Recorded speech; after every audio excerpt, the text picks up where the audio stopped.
Bismillahirrahmanirrahim. Welcome to Transistors and Application Series. First of all, let's recap what we are discussing in the previous episode.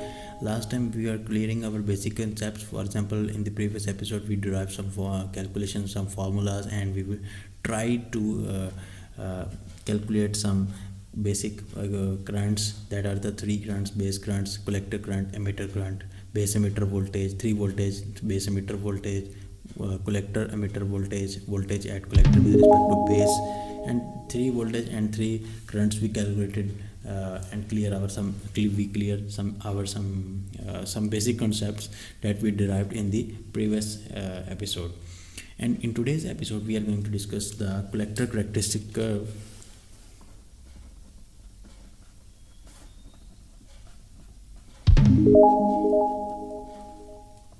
Collector characteristics curves.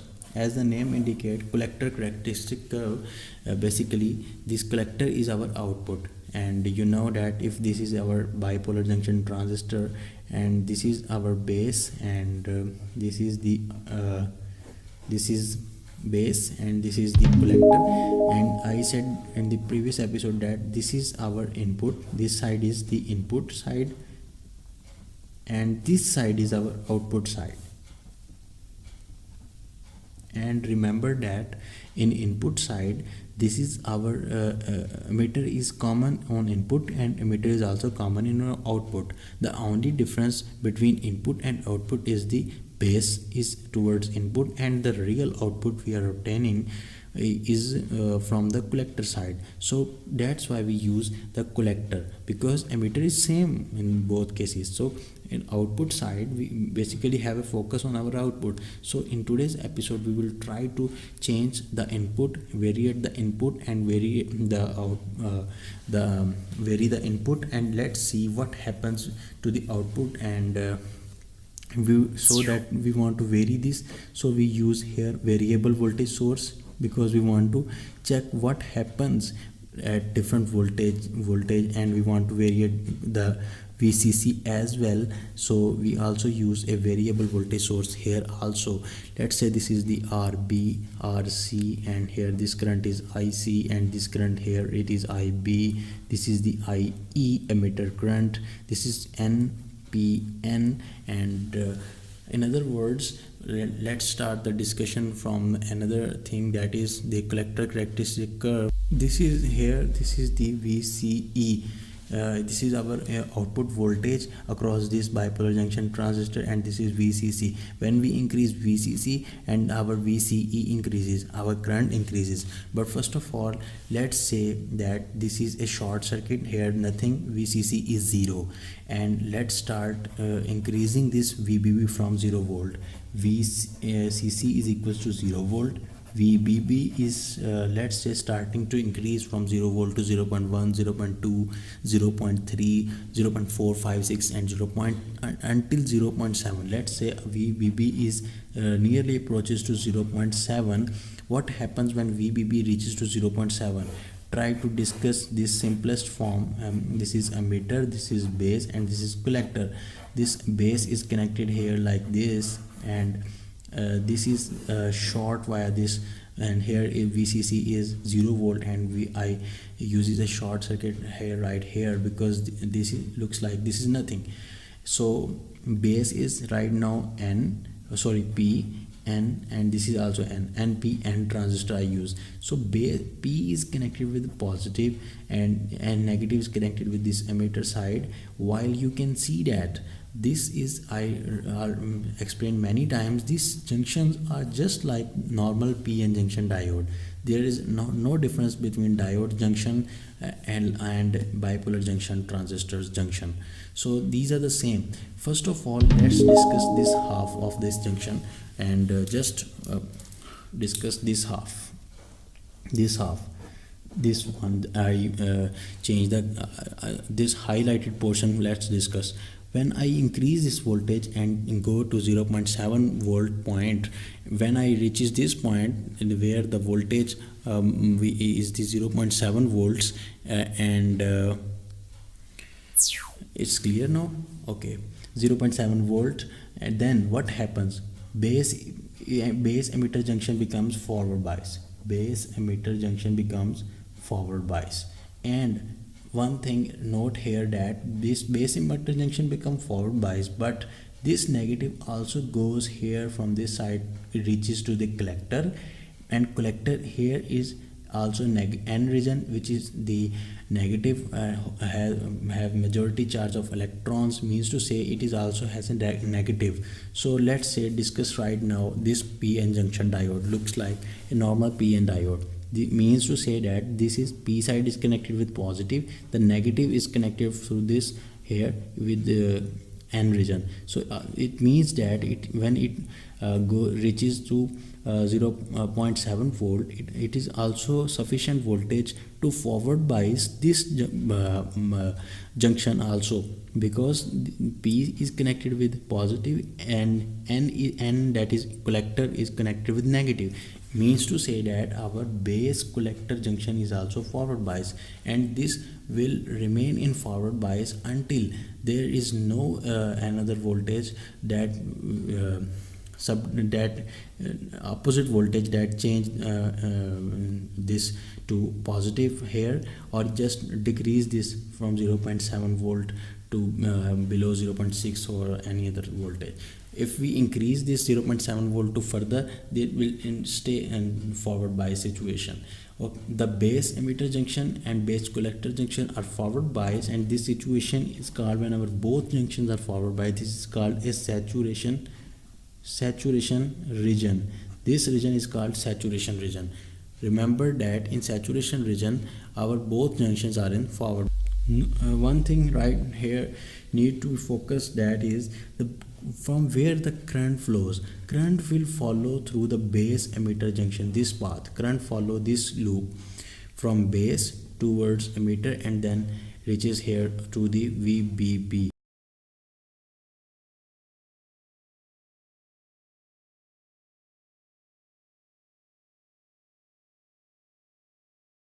Why current does not follow this route? Current does not follow this route because this is the longest path, and always remember that current follows the low impedance path. Here the impedance is definitely low because this is the shortest path, and here the wire here you can see that connection is little bit longer connection, then of course its impedance increases, its resistance increases. That's why current followed the base emitter. So this IB route is followed. Now situation changed when I started to increase VCC. When I increases VCC, my voltage VCE increases, because when VCC increases, according to the calculation formulas, our VCE increases because this voltage is reached directly right here. So when I connect the point of the multimeter here and one wire here, then this voltage is directly reaches here. So it means to say that VCE increases. When VCC increases, VCE increases, and when VCE increases, it means of course this current also increases, IC increases. But this IC increases just until when this junction is reverse bias.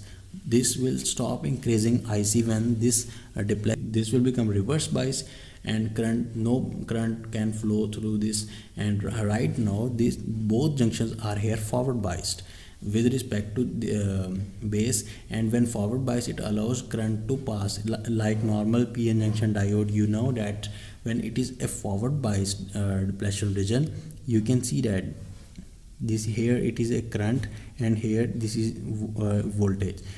In normal situation it allows current to flow. So VCC when VCC increases, biasing voltage increase, current increases until this become in reverse bias, because in reverse bias you can see that it does not increase, no current increases and voltage still increases. So we have to reverse bias. So how it becomes reverse bias? For example, here it's a 0.7 volt. Let's say because here we uses 0.7 volt, so we are using this term 0.7 volt. Let's say here we have 0.7 volts, and if from this side also 0.7 volt reaches here, then this will level off, both are at the same potential.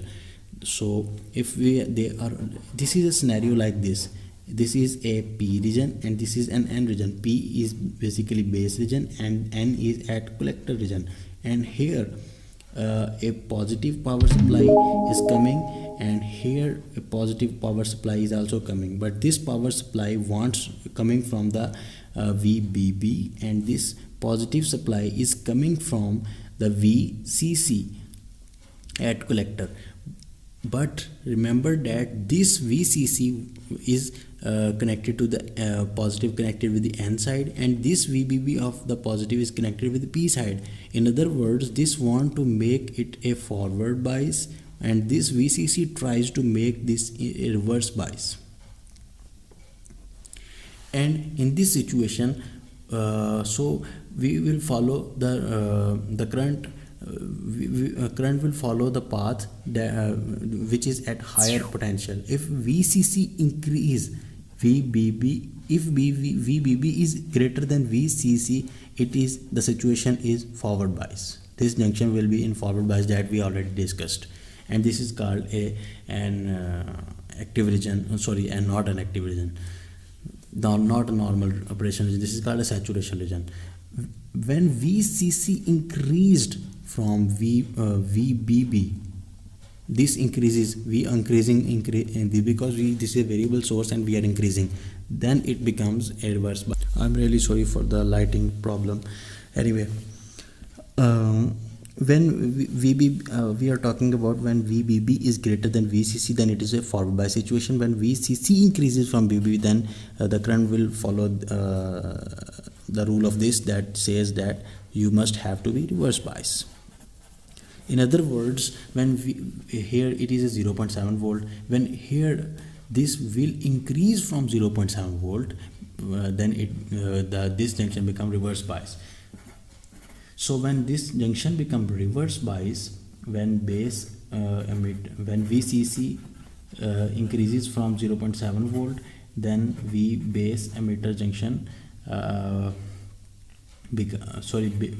our base collector junction becomes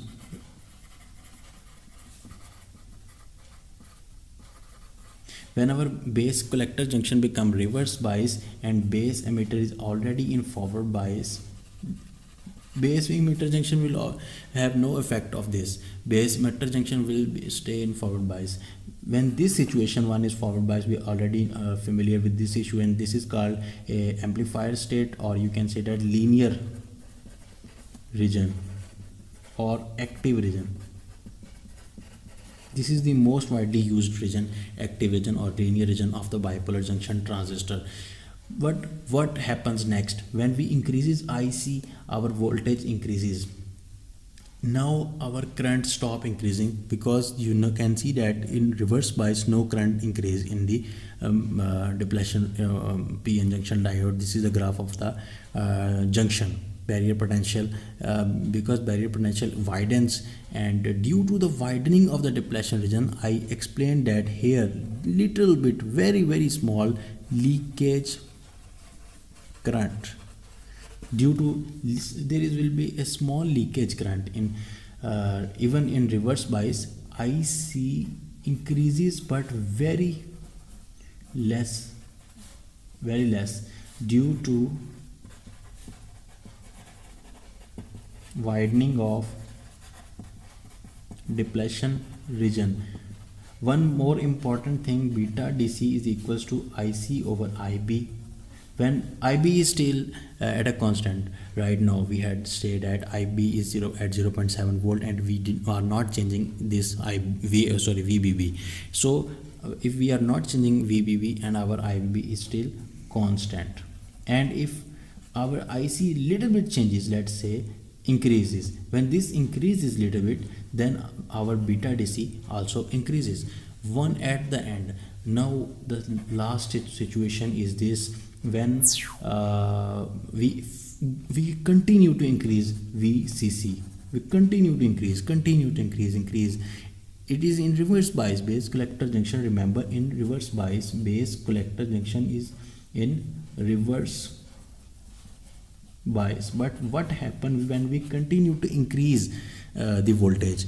Then ultimately, if we increase this graph, you're familiar with this graph at the end will go into the breakdown region. Then ultimately base collector region, if when we increase, it means that VCE is continuously increasing. Then we reach in a situation that is called breakdown region. When VCE reaches a sufficient high voltage, the reverse bias base collector junction, this base collector junction gets into a breakdown region. Means to say, after that situation, IC increases very rapidly and no blockage. You can see that I in the reverse bias situation increases very rapidly after breakdown region. The graph of the collector characteristic curve is like this, combining these all the operating regions. This is, let's suppose, VCE collector emitter voltage, that is the voltage and of the output, and that is the current. This is the output voltage, this is the output current. So this, we always take voltage on this side and current on this side, and this current is called IC. And when our voltage increase, first of all, due to this, we are focused on this region. This is the base collector region. When VCE increases, VCE started to increase on from here, this side. Here VCE is 0 because VCC is 0. When VCE increases, here you can see that IC increases, but when it reaches to a sufficient voltage, depend upon the value of the VBB. When it crosses, it reaches to this situation, means to say that when VCC increases, VBB increases, VCC increases, VCE increases, and VCE when greater than VBB, then it becomes in active region. And this region is called, until this is both junction are forward bias, this is called saturation region. And then ultimately, if you further tries to increase, and then it goes into a, this is called breakdown region. And if we next time increase our this graph looks like this. If we change our you can see that base current, means to say, if we increase IB, for example, I said that I have changed this to 5 volt. Let's say this graph is 5 volt. Why this graph is going to upsides? Why the current value IC is increased? Because 5 volt, when here 5 volt, here VCC need 5.1 volt, at least 5.1 volt, because it needs higher potential here to reverse bias this. So until we increase VCE until it crosses this, it's the VBB.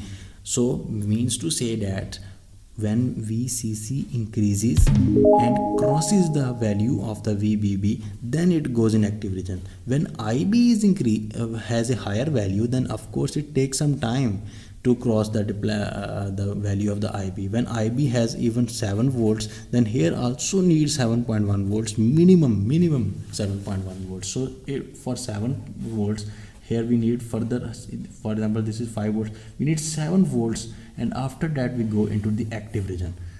So this is the total game, and I take already some extra time, so stay tuned. We will also discuss the example of this case in the coming episode. Watch, learn, grow.